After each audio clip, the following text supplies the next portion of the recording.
Welcome to আমার legal group. আজকের আলোচ্য বিষয়টা হলো যে কেন স্টুডেন্টরা এআইবি ফেল করে।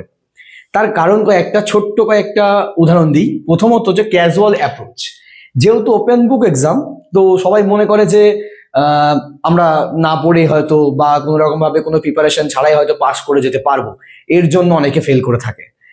কেস লস, এখন যদি আমরা কোয়েশ্চেন ফলো করি, রিসেন্টলি ইয়ার্সগুলো যদি দেখি, তো রিসেন্ট ইয়ার্সে কেস লস বেস অনেক কোয়েশ্চেন আসছে যেগুলো অনেকেই ফলো করে না।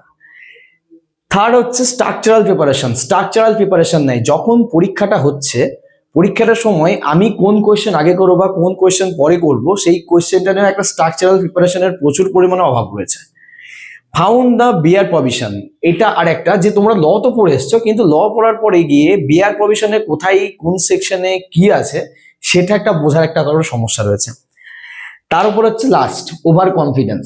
এইটা খুব খারাপ। যখন তুমি একটা পরীক্ষা দিতে যাচ্ছ আর কি, তোমার যদি কনফিডেন্স ওকে কনফিডেন্স আছে, কিন্তু ওভার কনফিডেন্স যখন হয়ে যায় যে উইথাউট প্রিপারেশন বা যদি না পড়ে আমি পরীক্ষা দিয়ে পাস করে যাব, এটা খুব বাজে একটা বিষয়। এই ছোট ছোট্ট মিস্টেকগুলোর জন্যই কিন্তু অনেকে দেখা যায় এআইবি পরীক্ষাটা ইজি হলেও বা ইজি কোয়েশ্চেন আসলেও অনেক স্টুডেন্ট ফেল করে যায়।